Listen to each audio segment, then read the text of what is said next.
একজন রোগী যখন ফুসফুসের যে কোনো উপসর্গ নিয়ে আসে তখন ক্যান্সারটিকে কিভাবে নির্ণয় করা হয়? ধন্যবাদ।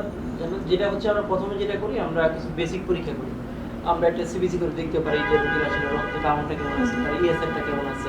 অনেক সময় আমরা বলি যে অ্যাবভ 100 ইএসএন মানে ক্যান্সারের একটা মেইন টিবি কিনা এটা চিন্তা করি। তারপরে যে এক্সরে পরীক্ষা করে আমরা একটা বুকের এক্সরে করি।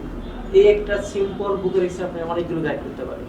ঠিক আছে? তো এটা আপনি গাইড করবে যে এটা ক্যান্সার কিনা, এটা টিবি কিনা, এটা নিউমোনিয়া কিনা, এটা ব্রঙ্কিটিসিস কিনা। তো এই একটা নরমাল এক্সরে আপনি গাইড করবে। এই এক্সরে আমাকে গাইড করবে যে আমার লাংসে পানি আসছে কিনা, লাংসে বুকে কোনো হাড় ক্ষয়ে গেল কিনা, ঠিক আছে? অথবা ক্যান্সারটা কোনো এক লাং থেকে আরেক লাংসে ছড়াই গেল কিনা, হার্টে পানি আসলো কিনা। এই নরমাল এক্সরে আমাকে গাইড করবে। এই এক্সরে পরে যে পরীক্ষাটা করব আমরা সিটি স্ক্যান করব বুকে। এই সিটি স্ক্যান আমাকে পরবর্তী কি পরীক্ষা করব, লাং ক্যান্সার কনফার্ম করার জন্য এই সিটি স্ক্যান আপনাকে গাইড করবে। আমরা কি ব্রঙ্কোস্কোপি করব, না আমরা সিটি গ্রেড কোর বায়োপসি বা এফএনসি করব, না আমরা ফ্লুরোস্কোপি বুকের যে পানি বের করার পরীক্ষা করব। এই সিটি স্ক্যান আপনাকে ফাইনাল গাইড করবে কোন দিকে করব। এই সিটি স্ক্যান যদি আপনি না যদি কোন কনসালটেন্ট বা যদি রেডিওলজিস্ট ভুল করেন তাহলে কিন্তু রোগীর রোগ ধরার ক্ষেত্রে অনেক পিছিয়ে যাবে এবং চিকিৎসাটা অনেক ব্যয়বহুল হয়ে যাবে।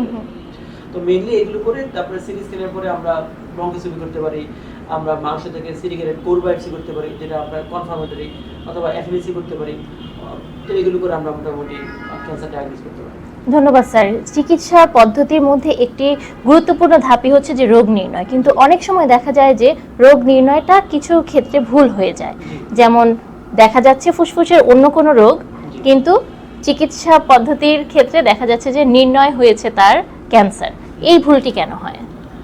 ধন্যবাদ। এটা কিন্তু আমরা ইদানিং অনেক পেশেন্টই পাই। এটা আসলে খুবই প্যাথেটিক। যদি আমরা এই জিনিসটা না বুঝলে সমস্যা খুব বেশি হবে। যেমন আমরা অনেক পেশেন্টই পাইলাম যে সিটি স্ক্যান করা হয়েছে বুকের, সিটি স্ক্যানের রিপোর্টে বলেছে যে রোগীর নিউমোনিয়া হয়েছে। তো স্বাভাবিক যখন কোন রেডিওলজিস্ট তাকে নিউমোনিয়া রিপোর্ট দিবে তখন কিন্তু আলটিমেটলি আমরা যারা কনসাল্ট ফিজিশিয়ান আছে তারা কিন্তু নিউমোনিয়া চিকিৎসাই করবেন। তো দেখা যায় যে নিউমোনিয়া 15 দিন পরে চিকিৎসা করা হলো, রোগী কিছুটা ইমপ্রুভ হলো, কিন্তু এটার মধ্যে যে ক্যান্সার আছে এই জিনিসটা বলতে হবে। অনেক ক্ষেত্রে যে জিনিসটা হয় কি, ক্যান্সারের উপরে নিউমোনিয়া হয়, এটা একটা বড় সমস্যা। তো যখন কোনো রেডিওলজি যখন এই রিপোর্টটা ভুল করবেন তখন রোগী কিন্তু ওই নিউমোনিয়া চিকিৎসাই পাবে।